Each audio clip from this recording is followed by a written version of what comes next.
Tegas, Menteri Pertahanan Turki siapkan pasukan Kardak untuk serang Yunani dan Perancis.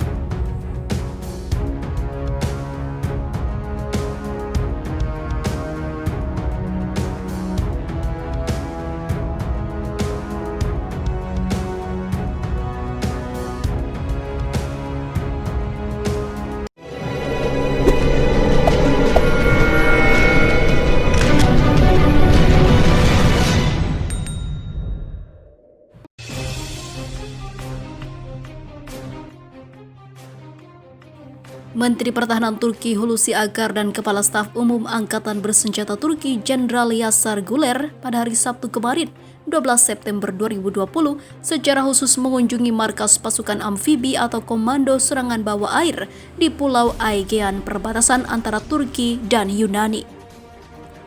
Kedatangan Hulusi Akar ke tempat latihan Satuan Pasukan Elit Turki (SAT) itu dalam rangka memberikan motivasi serta memastikan pasukan elit yang dikenal dengan sebutan pahlawan Kardak itu siap dalam menghadapi berbagai ancaman dari musuh-musuhnya. Di hadapan para pasukan SAT, Akar menjelaskan situasi di Mediterania Timur saat ini sangat tidak menentu. Terlebih lagi ketika pergerakan militer Turki di Mediterania Timur mendapatkan gangguan dari negara tetangga, yaitu Yunani yang didukung oleh Prancis. Ada orang yang mencoba membimbing kami dengan melampaui batas dan ketinggian mereka. Kami tidak dapat menerima mereka, kata Hulusi Akar menyinggung Yunani dan Prancis yang akhir-akhir ini menolak kehadiran mereka di Laut Mediterania Timur, dikutip Viva Militer dari Anadolu Agency pada Minggu 13 September 2020.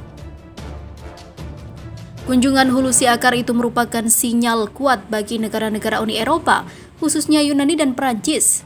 Kedatangan pemimpin tertinggi militer Turki itu telah mengisyaratkan bahwa Turki tengah bersiap-siap membuat perhitungan tegas kepada Yunani dan Prancis jika masih bersikeras akan menghalang-halangi aktivitas pengeboran minyak dan gas, serta menghalangi aktivitas militernya di Laut Mediterania Timur.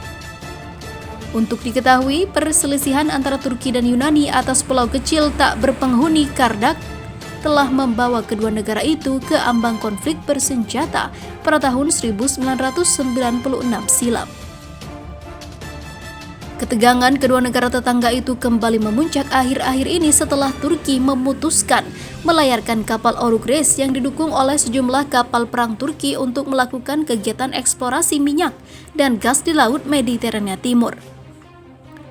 Yunani mengklaim bahwa Mediterania Timur merupakan kawasan zona ekonomi eksklusif mereka, sehingga mereka menilai bahwa aktivitas militer dan aktivitas eksplorasi sumber daya alam Turki telah melanggar perjanjian internasional.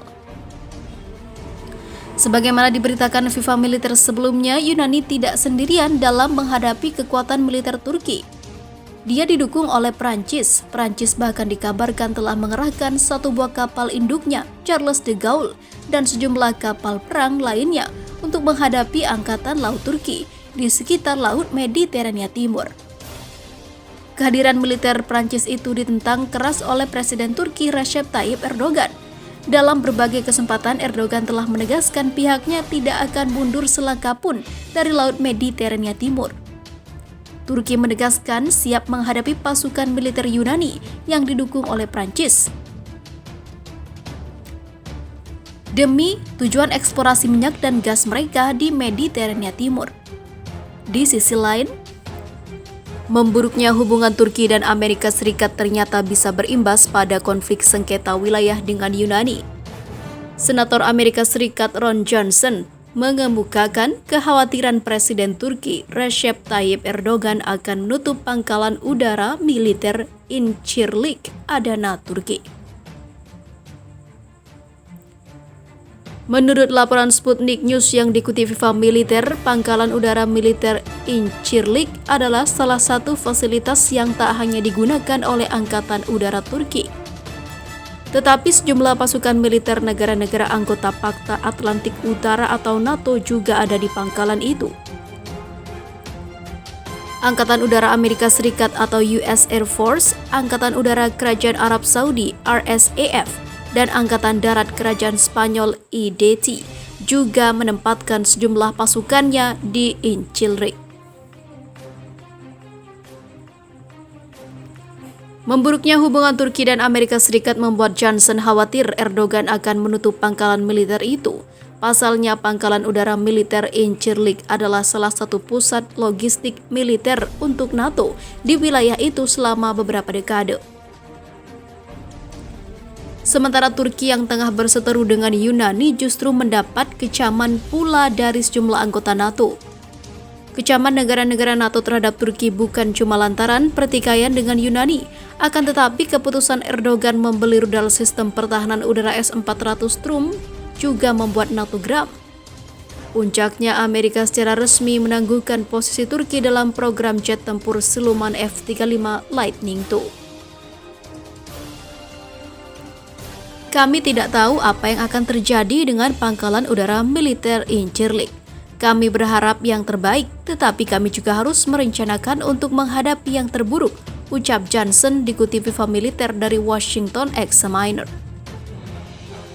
Oleh sebab itu, Johnson menyerukan bahwa Amerika Serikat harus mengambil langkah untuk mengantisipasi penutupan pangkalan udara militer Incirlik.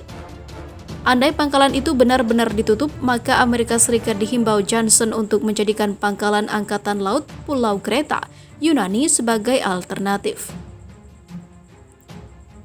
Kami ingin mempertahankan kehadiran dan kerjasama penuh kami di Turki.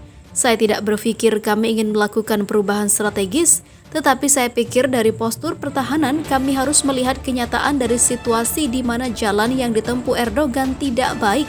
Kami melihat Yunani sebagai alternatif, kata Johnson melanjutkan. Andai Amerika Serikat sampai memindahkan pasukannya ke pangkalan Angkatan Laut Pulau Kreta, maka Turki dan Erdogan dipastikan dalam situasi berbahaya. Pasalnya, negara-negara anggota NATO lainnya akan terus melancarkan gelombang kecaman kepada Turki dan juga Erdogan. Dan bukan tak mungkin Amerika akan berbalik menjadi lawan bagi Turki. Sangat disayangkan jalan yang diambil Erdogan menempatkan Turki di posisi itu. Ini sangat mengganggu dan memprihatinkan.